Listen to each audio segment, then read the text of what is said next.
bisa saat ini, karena ini adalah tajuknya BIMTEK, BIMTEK itu adalah bimbingan teknis, maka yang dapat kita lakukan adalah bagaimana substansi dari moderasi beragama itu bisa kita aktualkan di tengah-tengah kehidupan berbangsa, bernegara, dan bermasyarakat.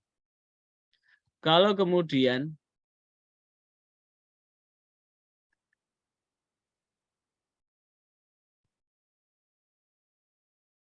ini saya share screen ya.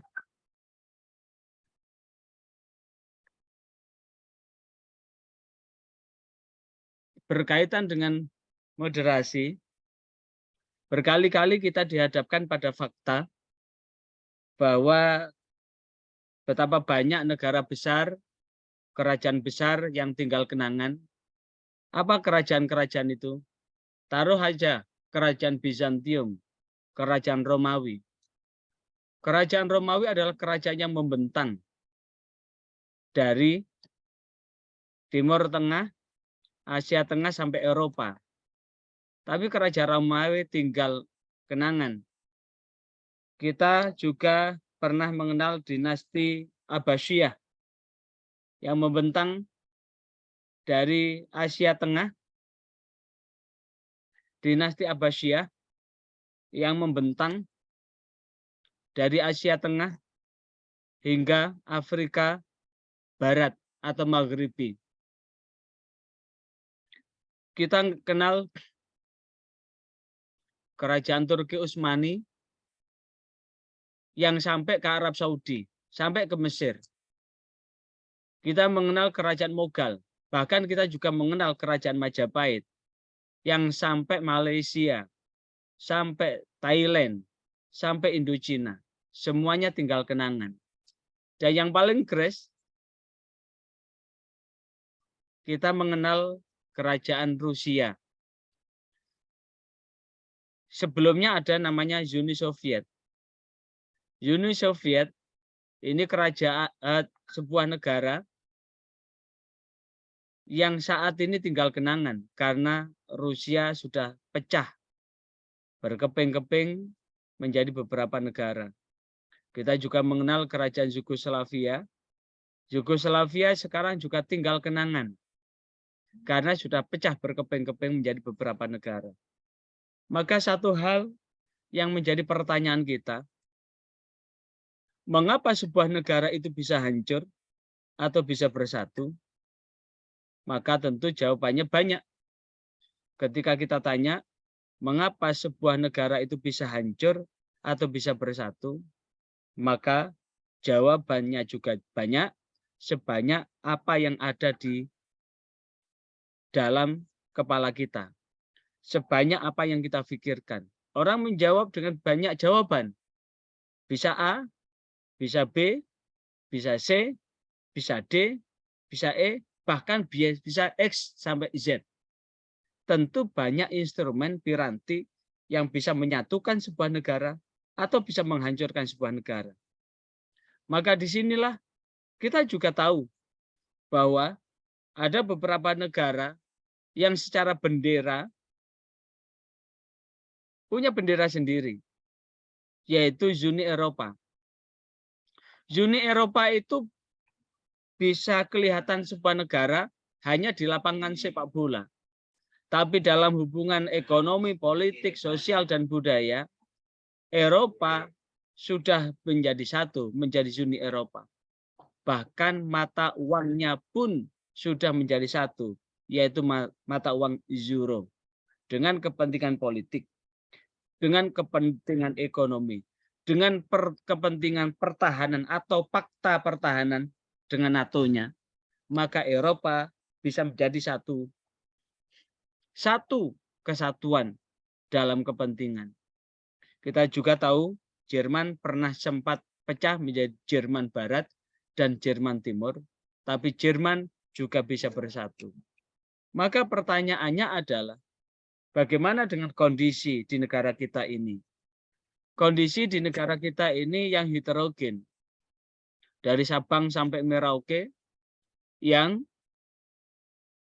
memiliki keragaman banyak hal, keragaman suku, agama, ras, adat istiadat, budaya pun beragam, bahasanya pun beragam. Keragaman ini yang bisa menyatukan, apa yang bisa menyatukan?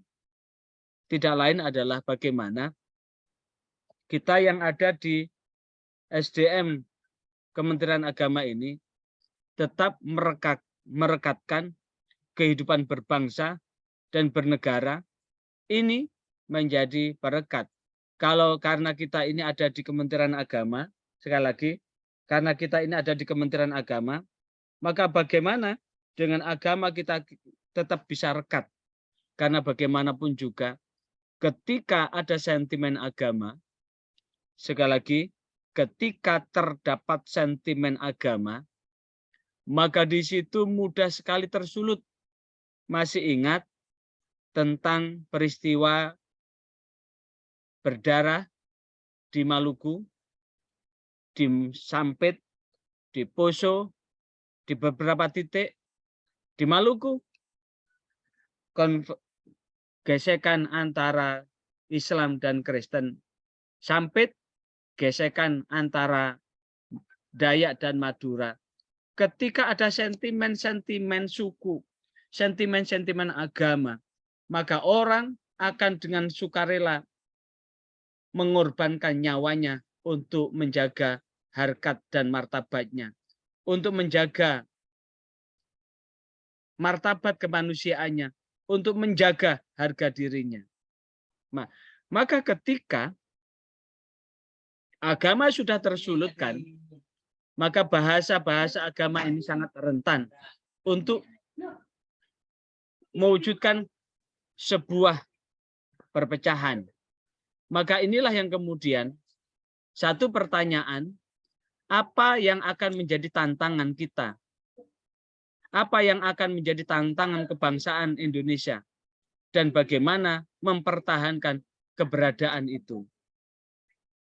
Maka dalam upaya mempertahankan itu, tentu konsep moderasi beragama ini dihadirkan dalam rangka menjawab tantangan itu. Sekali lagi, konsep moderasi beragama ini adalah menjadi solusi yang bisa digunakan untuk apa?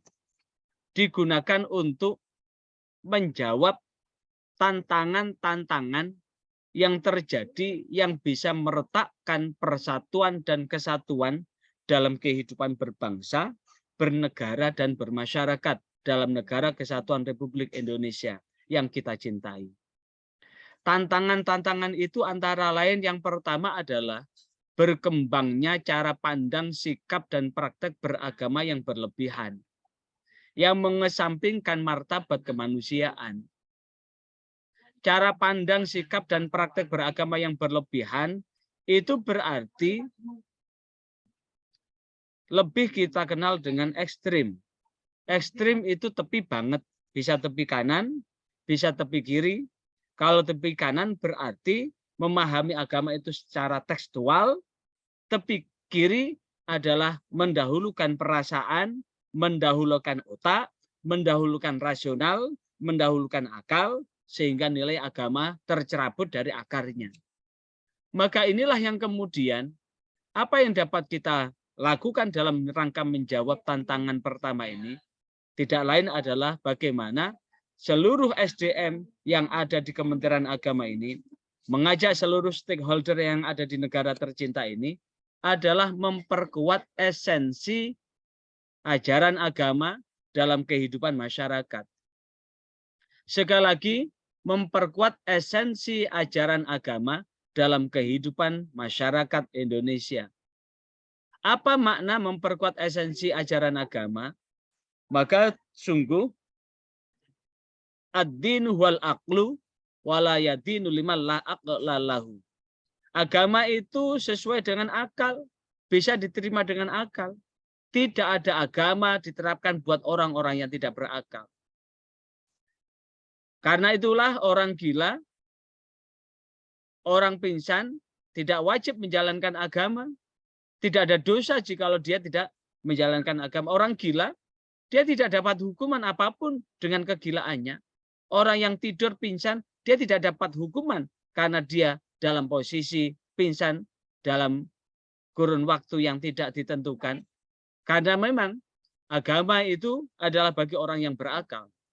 Maka esensi ajaran agama berupa nilai kebaikan, kebajikan, itulah yang kemudian bisa kita wujudkan dalam rangka memperkuat kehidupan ini.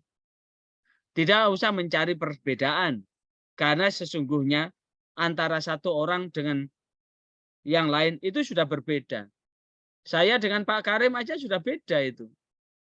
Pak Karim lebih gemuk, saya lebih kecil, brengos saya lebih tebal, Pak Karim brengosnya tebal tapi masih hitam. Tentu satu orang laki-laki aja beda.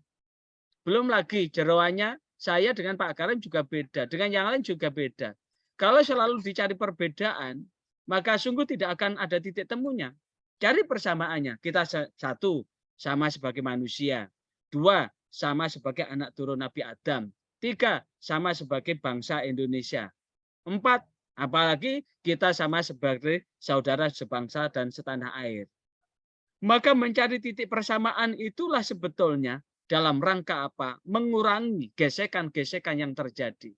Memperkuat esensi ajaran agama dalam kehidupan bermasyarakat adalah menggali nilai-nilai kebaikan yang diajarkan oleh agama itu. Yang kedua adalah berkembangnya klaim kebenaran yang subjektif, pemaksaan kehendak atas tafsir agama, serta pengaruh kepentingan ekonomi dan politik berpotensi memicu konflik. Berkembangnya klaim kebenaran yang subjektif, ini adalah berkembangnya ketika seseorang dihadapkan, sekali lagi, ketika seseorang dihadapkan pada sisi-sisi yang ada di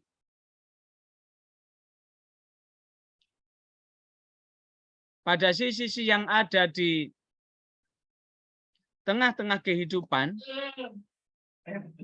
maka sesungguhnya ketika dihadapkan pada sisi-sisi yang ada di tengah-tengah kehidupan berbangsa, bernegara, dan bermasyarakat, ketika masing-masing sudah dihadapkan pada nas agama, tentu berbicara tentang memahami nas agama.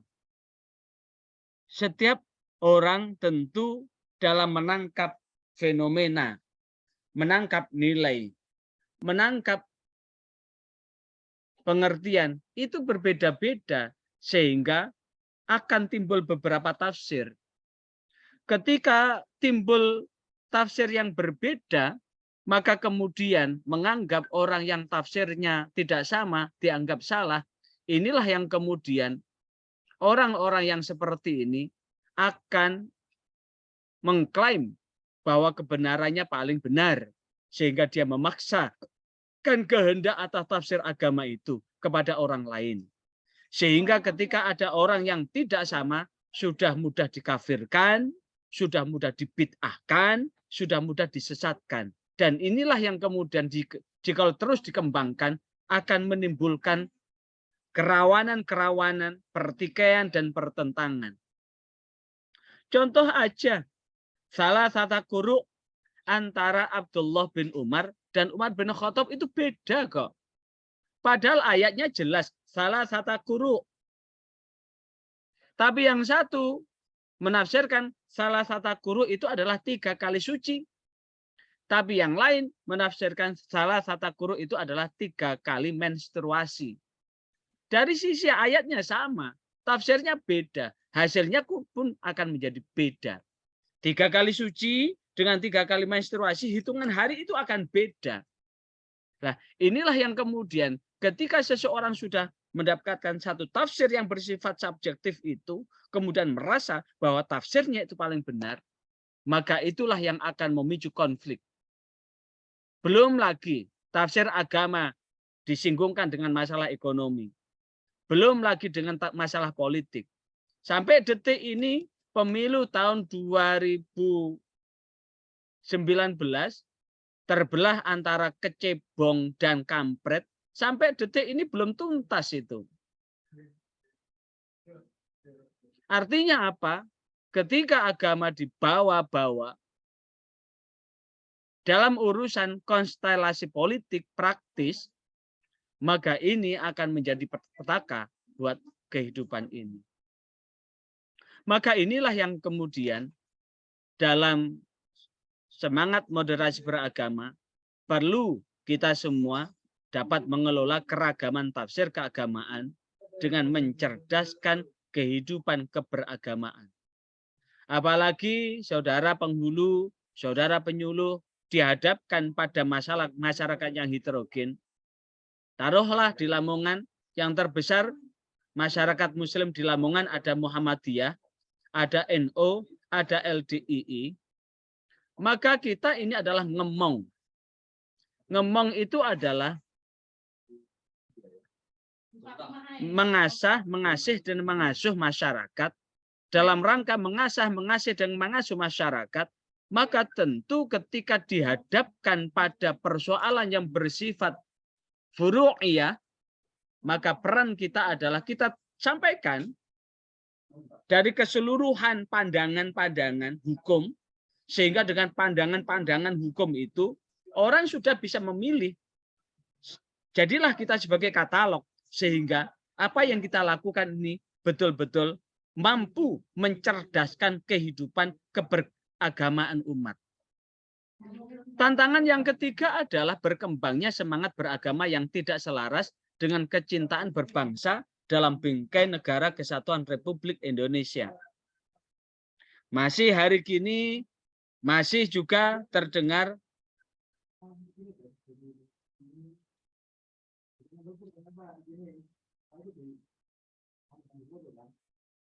terminologi narasi wa malam yakum bima anzalallah, barang siapa yang berhukum bima anzalallah, siapa yang tidak berhukum dengan apa yang Allah turunkan, faulaika humul kafirun, maka dia termasuk orang. Nah, narasi-narasi ini sesungguhnya ini juga bisa merusak. Akhirnya apa? Mereka menganggap bahwa negara ini adalah negara tauhid karena negara ini tidak berdasarkan apa yang dipahami itu. Dan ini berkembang apa? Berkembang semangat beragama yang tidak selaras dengan kecintaan berbangsa dalam bingkai negara kesatuan Republik Indonesia.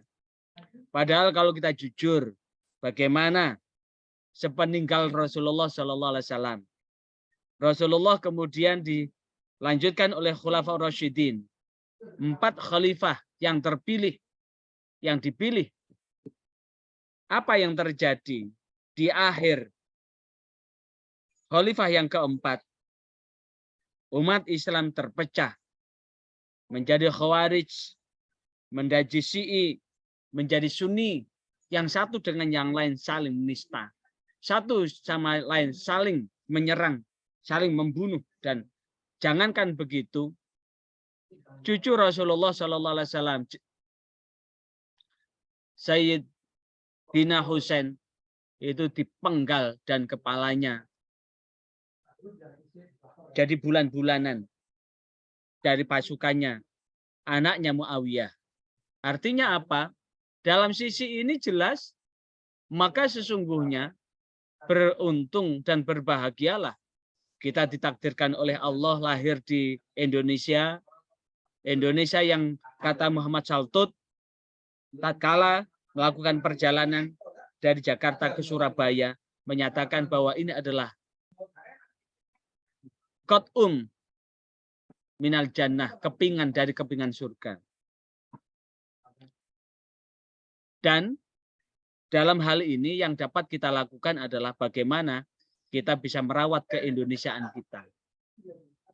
Maka kondisi kebangsaan dan keagamaan, Indonesia adalah negara yang bermasyarakat, yang religius dan majemuk.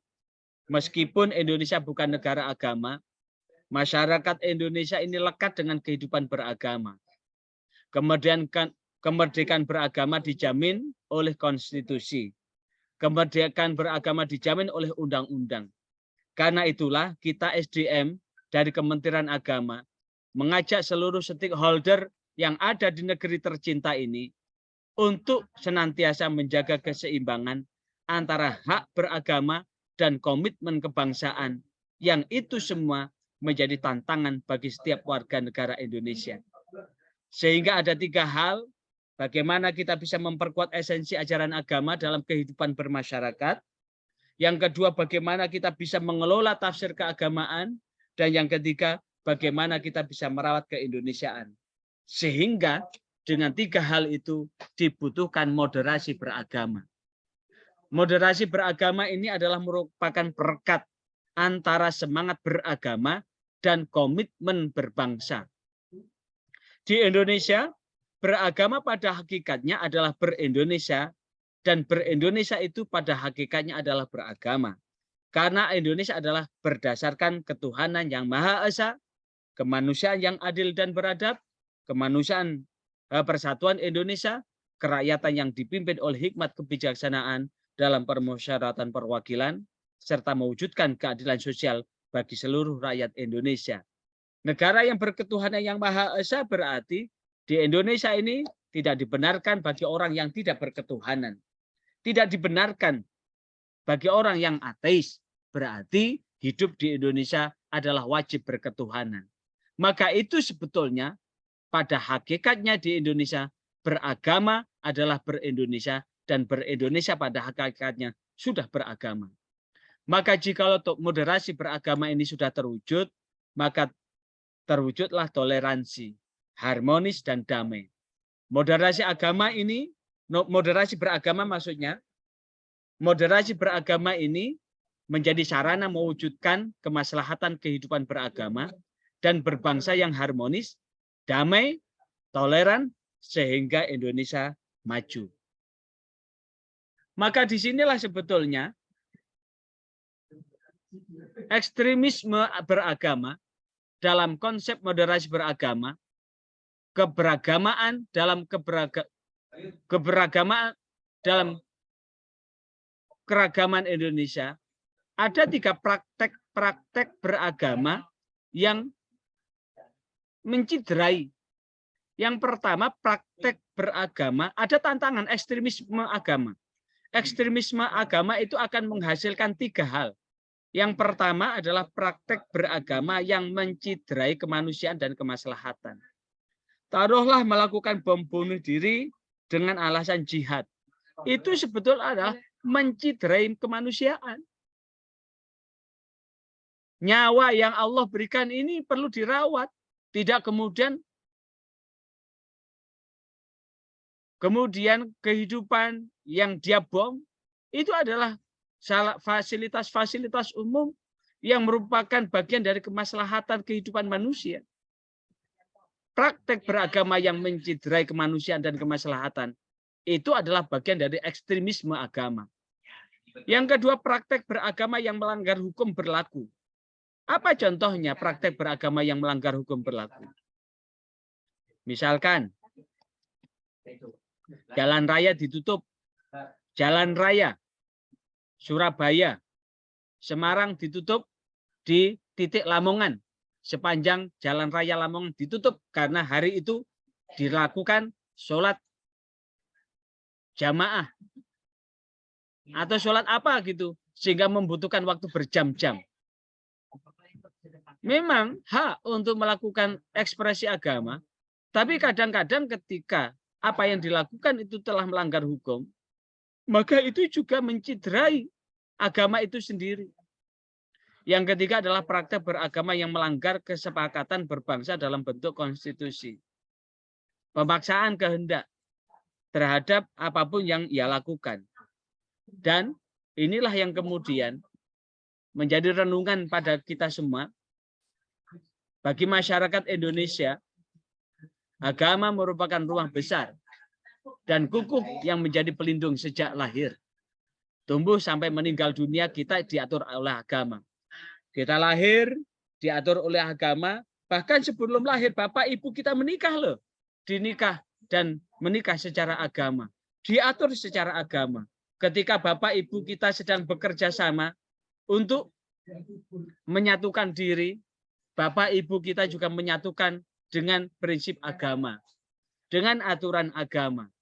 Ketika kita ada terbuahi, ada aturan agama. Ketika kita lahir, ada agama. Ketika kita meninggal pun, di sana juga ada aturan-aturan agama. Artinya apa?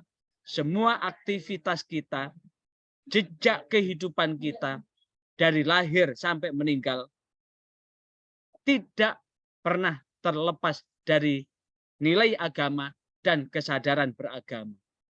Oleh karena itu, beragama semestinya dapat memberikan kenyamanan dan keamanan untuk semuanya, bukan memberikan keresahan dan kerusakan bagi yang lain. Sehingga dengan demikian, bagaimana kita selaku SDM dari Kementerian Agama, karena Kementerian Agama adalah rumah besar dari 6 agama, Islam, Kristen, Katolik, Hindu, Buddha, Konghucu, maka seluruh SDM dari Kementerian Agama ini mampu menjadikan agama ini sebagai sumber rahmat, kasih sayang bagi alam semesta atau bagi semesta alam. Maka inilah yang kemudian dalam kehidupan berbangsa, bernegara, dan bermasyarakat, setiap komponen anak bangsa hendaknya mampu senantiasa mawas diri dan bertindak bijak dalam menjalankan ajaran agama. Karena ia akan mampu meminimalisir tindakan yang puritanisme. Apa tindakan puritanisme itu? Tindakan-tindakan yang mengacu pada satu nas agama, apakah itu kalau Islam ada di Al-Quran dan hadis, kalau Kristen itu ada di Injil, kalau itu Hindu ada di Weda, kalau itu Buddha ada di Tripitaka, di nas itu tentu ada bahasa yang bersifat internum. Bahasa yang digunakan untuk internal agama itu sendiri.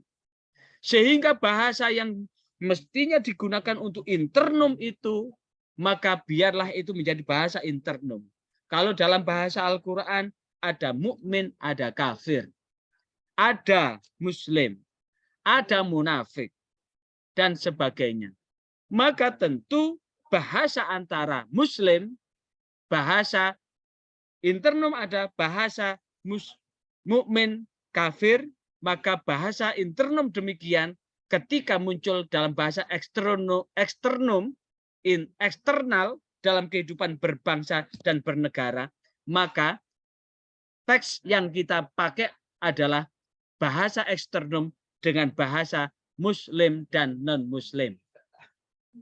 Itu yang kemudian kalau kita ingin merawat kebinekaan, kalau kita ingin merawat kehidupan berbangsa, bernegara, dan bermasyarakat yang heterogen itu, maka tindakan-tindakan puritanisme yang mengarah pada tekstual agama, yang kemudian seakan-akan bahwa ketika dia telah melakukan teks seperti itu, dia merasa bahwa seakan-akan dia sudah seperti panitia surga. Sudah seperti pemegang lisensi kunci surga. Yang lain adalah peserta yang ingin daftar untuk masuk surga. Sehingga tindakan yang puritanisme yang mengarah pada radikal dengan melakukan tindakan yang bersifat intoleran. Memang benar amar ma'ruf nahi mungkar itu adalah bagian dari perintah agama. Karena kuntum khaira ummah ukhrijat linnas. Jadilah kalian sebaik-baik manusia yang dikeluarkan di antara manusia yang lain untuk apa? Ta'muruna bil ma'ruf wa tanha 'anil munkar, untuk memerintahkan kepada yang ma'ruf, mencegah kepada kemungkaran. Dan hadisnya jelas, man ra'a minkum mungkaran fal yughayyir biyadihi fa illam tastati fal yughayyir bil lisani fa illam tastati fal yughayyir biqalbi fa huwa ataful iman. Jika engkau melihat kemungkaran, cegahlah dengan tanganmu. Jika engkau tidak mampu, cegahlah dengan lisanmu. Jika engkau tidak mampu, cegahlah dengan hatimu. Tapi itu selemah-lemah. Tapi dalam kehidupan berbangsa dan bernegara ini ada porsinya. Bagi dai, bagi mubalik, kewajibannya hanya dengan lisan. Tidak punya otoritas untuk melakukan dengan tangan tindakan kekerasan. Karena melakukan penutupan dan sebagainya bukan dari tokoh agama, bukan dari penyuluh, bukan dari dai, tapi itu adalah porsinya TNI Polri dan Satpol PP. Maka kemudian kalau ada seorang ustadz bertindak seperti Satpol PP, maka itu yang kemudian sudah melakukan tindakan melampaui batas, melakukan sesuatu yang di luar porsinya. Seperti apa yang dilakukan oleh FPI. Memang maunya benar, itu adalah tentang kerusakan, tapi yang dilakukan itu bukan porsinya. Maka tindakan puritanisme yang mengarah radikal dengan melakukan tindakan yang intoleran, ini tidak dibenarkan dalam kehidupan berbangsa, bernegara, dan bermasyarakat. Karena itulah, untuk menjawab tantangan kebangsaan Indonesia dan mempertahankan keberadaannya, maka inilah butuh moderasi beragama. Sekali lagi, butuh moderasi beragama. Ingat, moderasi beragama, bukan moderasi agama. Kenapa? Karena agama tidak perlu dimoderasi. Agama tidak perlu dimoderasi. Karena agama itu sendiri sudah mengajarkan prinsip moderasi, keadilan, dan keseimbangan. Kemarin saya kemah moderasi di lereng Gunung Wilis dan saya dialog narasumbernya dengan pemangku pura Pak Dampri. Kalimat-kalimatnya penuh dengan hikmah. Beliau menyampaikan tentang prinsip keadilan pada air. Dia menyampaikan bahwa air yang mengalir, air itu butuh rumah. Rumahnya air itu ada di rawa, di sungai, di laut, di selokan, di gorong-gorong, di hutan-hutan yang penuh dengan rimbunan. Tapi ketika air itu rumahnya sudah dirampas, jalannya tidak dikasih, yang mestinya air yang turun dari gunung itu diterima oleh pohon-pohonan dan pohon-pohonan dengan akarnya menyerap air hujan itu. Sebagian mengalir, kemudian mengalir ke sungai hulu, dari hulu kemudian ke sungai, dari sungai kemudian ke hilir, dari hilir sampai ke laut. Tapi ketika keadilan terhadap air itu tidak ada, rumahnya air itu sudah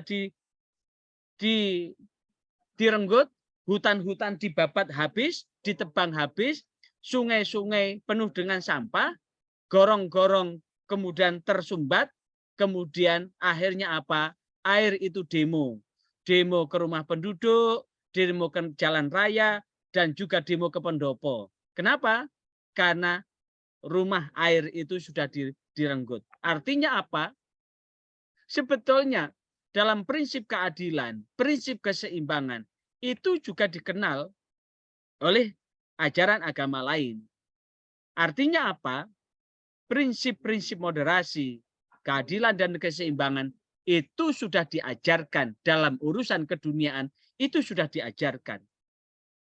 Jadi bukan agamanya yang harus dimoderasi, melainkan bagaimana cara pandang kita, sikap kita, praktek kita dalam beragama di tengah kehidupan bersama inilah yang kemudian perlu kita pahami dan kita jalankan agama kita secara mendalam tanpa harus merusak, merasuk, mengusik ketenangan orang lain.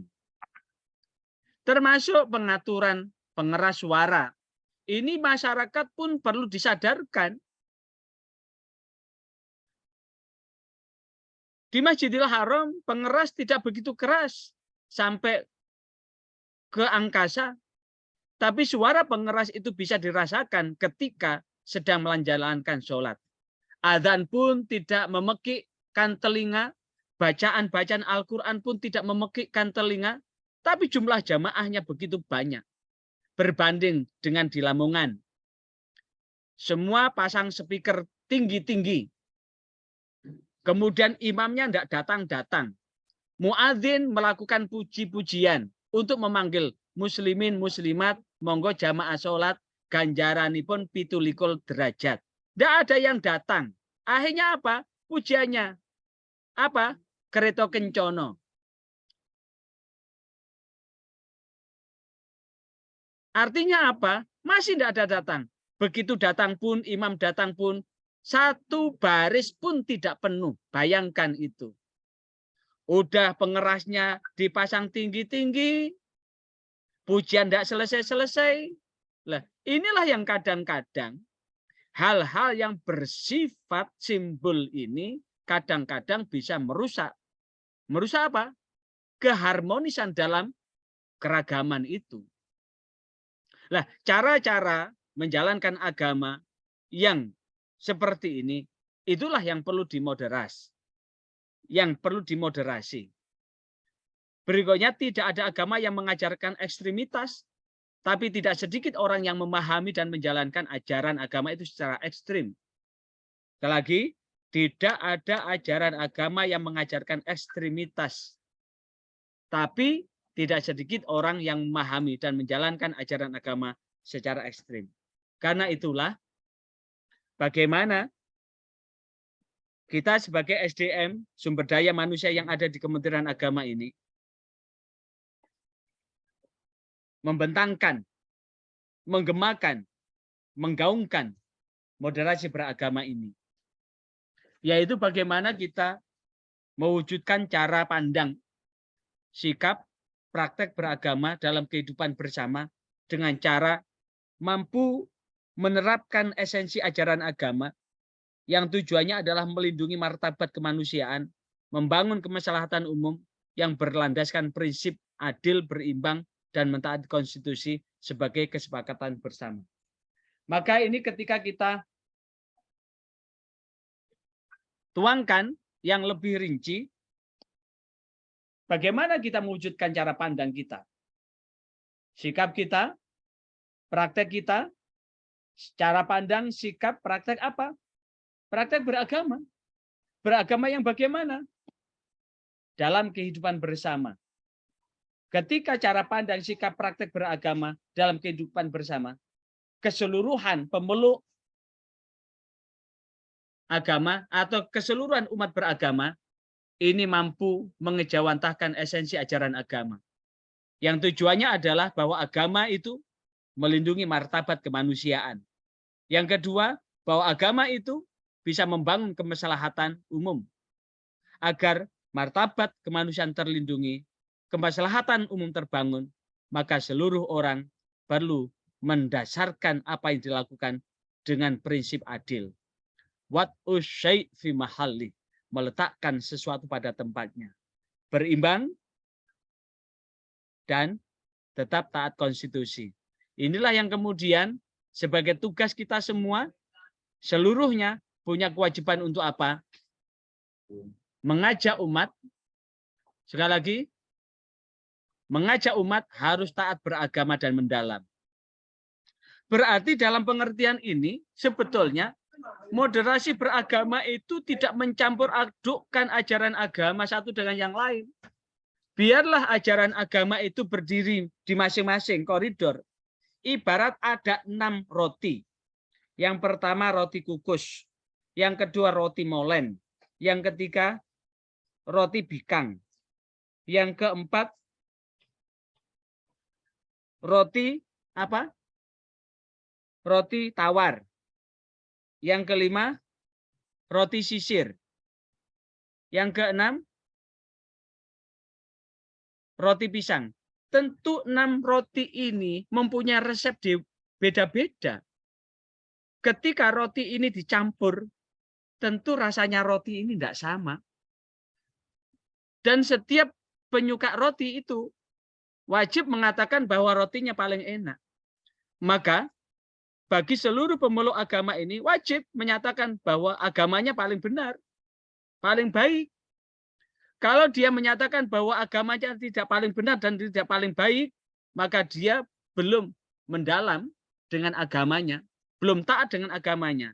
Tapi walaupun toh menganggap bahwa agamanya ini paling benar, maka itu pun tidak kemudian digunakan untuk menyerang pemeluk agama yang lain. Karena prinsip moderasi beragama itu bukan mencampur adukkan ajaran agama dalam satu. Biarlah itu seperti salad. Yang anggur terasa anggurnya, yang melon terasa melonnya, yang pepaya terasa pepayanya, yang apel terasa apelnya, yang jeruk terasa jeruknya, dan fla itu adalah sebagai perekat. Biarlah masing-masing pemeluk agama dari 6 agama ini hidup dengan agamanya masing-masing tanpa harus terusik oleh pemeluk agama yang lain. Dan di saat itulah yang kemudian Pancasila menjadi perekat dalam menjalin kehidupan berbangsa dan bernegara. Konstitusi yang sudah menjadi kesepakatan bersama ini sebagai perekat, itulah yang kemudian akan menjadi fla-nya, sehingga tetap indah, begitu indah dalam keragaman itu. Maka dari pengertian ini, ada 5 kata kunci. Yang pertama, martabat kemanusiaan harus tetap dijaga. Yang kedua, kemaslahatan umum harus tetap dijaga. Keadilan tetap harus dijaga. Keberimbangan harus dijaga. Ketaatan pada konstitusi tetap dijaga. 5 inilah yang kemudian menjadi narasi kita. SDM sumber daya manusia Kementerian Agama ini untuk membumikan di tengah kehidupan berbangsa, bernegara, dan bermasyarakat dalam negara Indonesia ini. Jikalau 5 ini terwujud, maka 4 indikator ini akan tercapai. Indikator dari moderasi beragama, kalau moderasi beragama itu sudah terwujud, moderasi beragama itu bukan hal yang absurd, yang tidak bisa diukur. Moderasi beragama itu bisa diukur. Keberhasilan moderasi beragama dalam kehidupan masyarakat Indonesia dapat terlihat dari tingginya 4 indikator utama. Apa 4 indikator utama itu? Yang pertama, komitmen kebangsaan. Jikalau komitmen kebangsaan berupa penerimaan terhadap prinsip-prinsip berbangsa yang tertuang dalam konstitusi, Undang-Undang Dasar Negara Republik Indonesia tahun 1945, dan regulasi yang ada di bawahnya, semakin tinggi komitmennya, berarti moderasi beragama berhasil. Yang kedua, toleransi. Penghormatan terhadap perbedaan dan memberikan ruang orang lain untuk berkeyakinan, memberikan ruang orang lain untuk mengekspresikan keyakinannya, memberikan ruang kepada orang lain untuk menyampaikan pendapat, memberikan ruang kepada orang lain dengan menghargai kesetaraan dan kesediaan untuk bekerja sama tanpa terbelenggu oleh sekat suku, agama, ras, dan adat istiadat. Semakin tinggi toleransi itu, berarti moderasi beragama itu sukses. Tapi kalau kemudian kerjasama dalam kemunafikan, di depan kelihatan rukun, tapi di belakang tidak rukun, tentu itu sebagai indikator moderasi beragama kita rendah. Kalau sudah ada toleransi, indikator yang ketiga, anti kekerasan. Menolak segala tindakan apapun yang dilakukan oleh seseorang atau kelompok tertentu yang menggunakan cara-cara kekerasan, baik secara fisik maupun verbal, dalam mengusung perubahan yang diinginkan. Semakin banyak tindakan-tindakan kekerasan, maka itu berarti moderasi beragama kita rendah.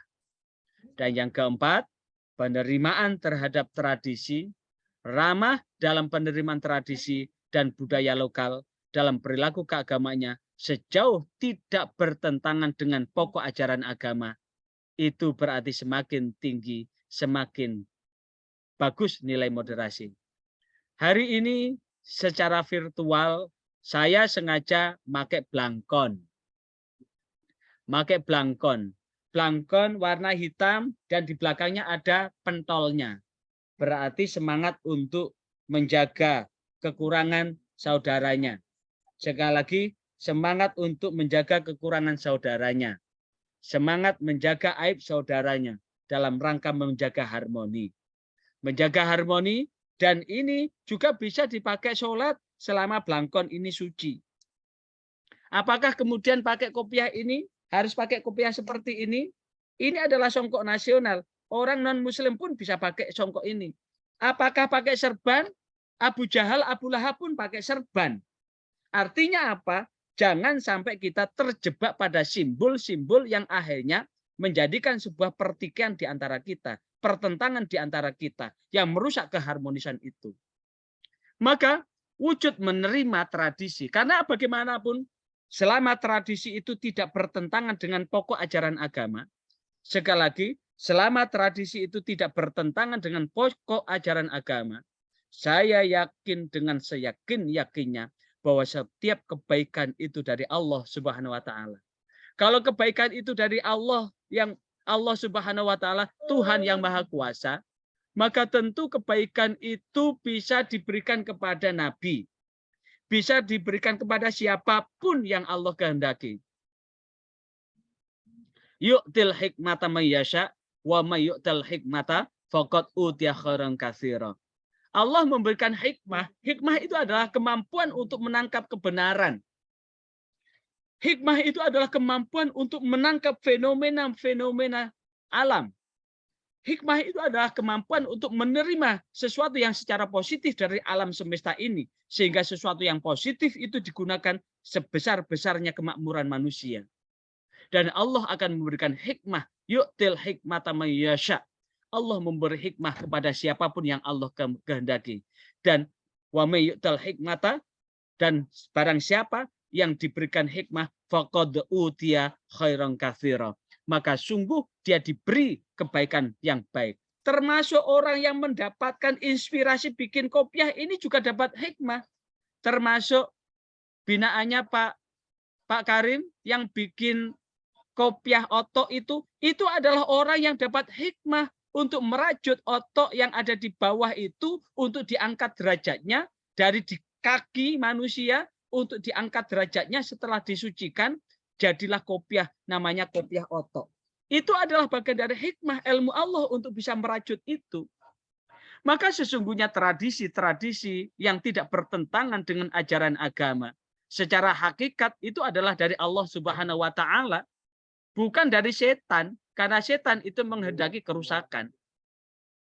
Maka dalam hal ini, penerimaan terhadap tradisi dan budaya lokal tidak mudah membid'ah-bid'ahkan, tidak mudah mengkafir-kafirkan, tidak mudah mensyirik-syirikkan.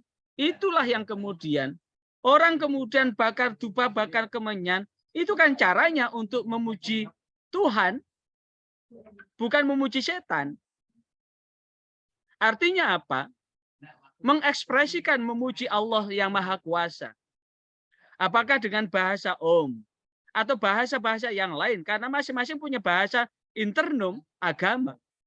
Nah, dengan demikian, maka yang dapat kita lakukan adalah bagaimana kita rajut kebersamaan agar negara tercinta ini tidak tinggal kenangan. Karena bagaimanapun juga, ketika agama disentuh, dibentur-benturkan, ini keretakan dan efek dari benturan itu sangat keras dan menimbulkan petaka yang luar biasa, kehancuran yang luar biasa. Dan ini yang tidak kita kehendaki. Dan tidak ada pilihan lain adalah bagaimana kita merawat itu semua. Karena itulah ada 9 kata moderasi. Sekali lagi, ada 9 kata kunci moderasi beragama ini menjadi tugas kita untuk mengoperasionalkan, untuk mendistribusikan dalam narasi bimbingan penyuluhan kita, dalam narasi bimbingan kepada masyarakat. Apa 9 kata kunci itu? Yang pertama adalah martabat manusia. Martabat kemanusiaan. Setiap orang butuh dihormati. Kalau kita minta dihormati orang lain, maka hormati orang itu dulu. Jangan berharap orang hormat pada kita jikalau kita menistakan kehadiran orang lain. Ketika orang keluar masuk tanpa salam, keluar pun tidak salam, maka dalam bahasa Lamongannya, wong kok bludas-bludus kocok we. Dalam bahasa Lamongannya, wong kok bludas-bludus koyok. Nah, artinya apa? Ketika orang datang tidak salam, keluar tidak salam, datang tidak salam, keluar tidak pamitan, dan tidak ada ujung pangkalnya, metu yo gak ketok, hadir yang tidak kelihatan, maka bisa juga dikatakan dari golongan demit, atau dari golongan makhluk yang lain, bukan golongan manusia. Karena itulah martabat manusia harus kita jaga. Jika martabat kemanusiaan kita dijaga orang, maka jagalah martabat manusia orang lain. Yang kedua, kemaslahatan umum. Orang ibadah butuh kemaslahatan, butuh ketenangan. Orang sholat butuh kedamaian. Orang melakukan apapun butuh kedamaian.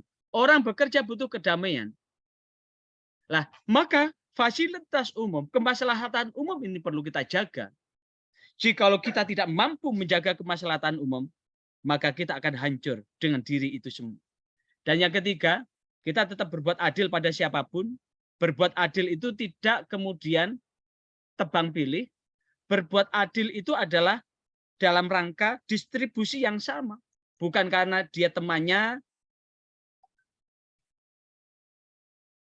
dengan orang lain, double fish, double standar.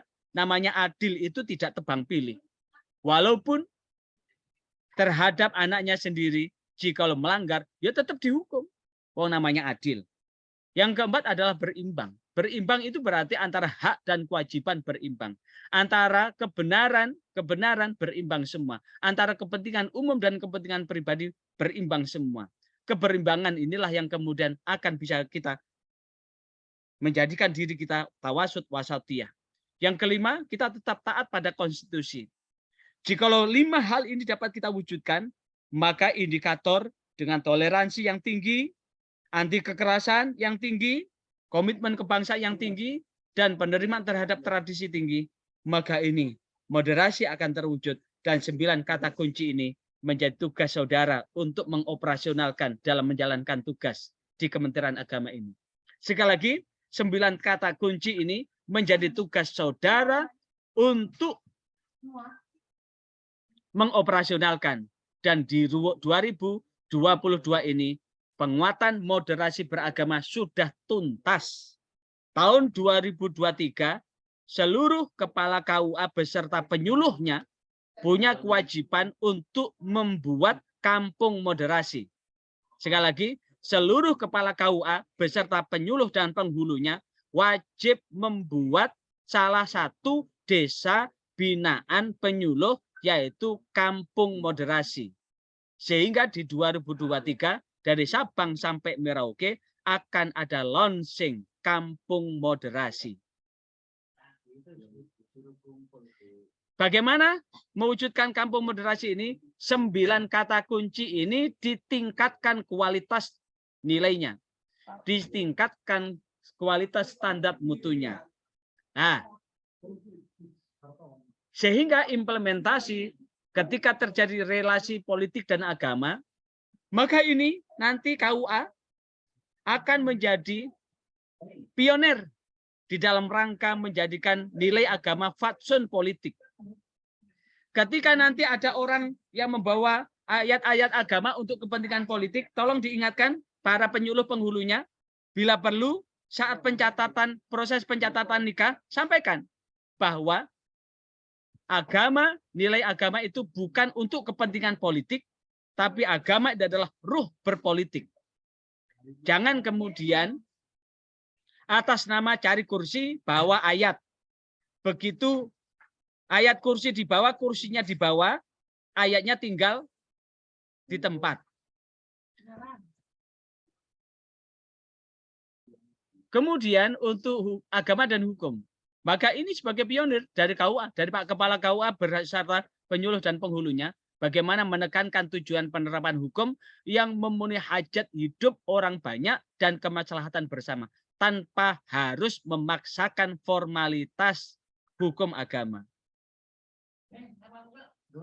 Yang ketiga, layanan publik, menyelenggarakan pelayanan publik secara adil untuk memenuhi hak-hak sipil tanpa ada diskriminasi. Walaupun di KUA itu lebih banyak itu adalah orang daftar nikah, rujuk, talak, nikah dan rujuk saja, tapi ada 12 item yang di situ bersinggungan, berinteraksi dengan pemeluk agama yang lain. Maka ketika ada orang Kristen, orang Katolik, orang Hindu, orang Buddha, orang Konghucu, orang Kebatinan datang ke KUA, mereka punya hak-hak sipil yang perlu dilayani secara publik. Tanpa ada diskriminasi. Bukan, loh kamu mau apa? Oh maaf, di sini hanya untuk menerima pendaftaran nikah saja. Nah itu salah itu. Karena apa? Bagaimanapun juga kita adalah SDM yang ada, kita adalah aparatur pemerintah yang di situ punya kewajiban untuk memberikan layanan publik walaupun agamanya berbeda. Agama dan ekspresi publik memberikan kebebasan mengekspresikan agama di ruang publik sesuai dengan koridor hukum. Maka dengan begitulah yang kemudian maka seluruhnya bisa menjalankan kehidupan berbangsa, bernegara, bermasyarakat dalam negara kesatuan Republik Indonesia yang kita cintai. Maka dengan demikian harmoni kehidupan yang beragam ini dapat terwujud dan tercapai. Kiranya ini silakan saya kembalikan ke moderator.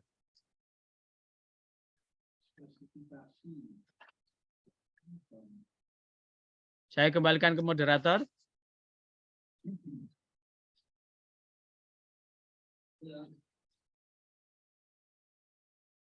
Mic-nya dinyalakan. Tadi tak mute.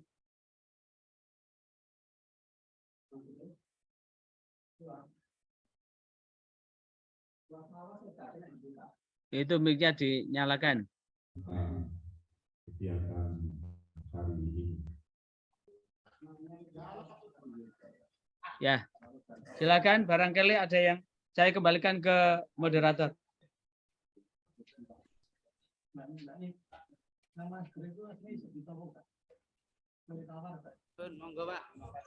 Ya. Cukup, ya. Sudah cukup. Silakan. Baik, saya ucapkan terima kasih buat semuanya hari ini.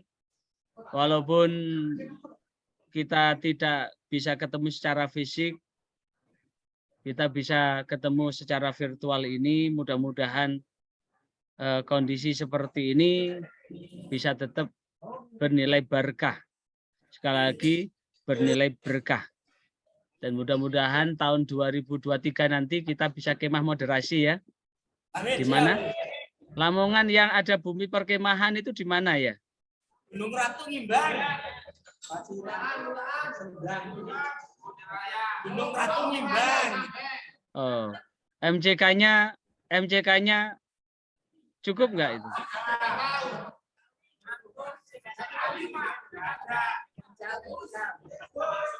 Kalau nggak ada MCK-nya, mandinya di sungai, itu nanti delok-delokan itu nanti. Ya. Saya kira itu ya. Saya cukupkan sekian. Saya kembalikan kepada moderator. Terima kasih atas segala perhatian. Mohon maaf atas segala kekurangan. Wa'alaikum minkum. Allahumma fiq lau qaumi tarik. Wassalamualaikum warahmatullahi wabarakatuh.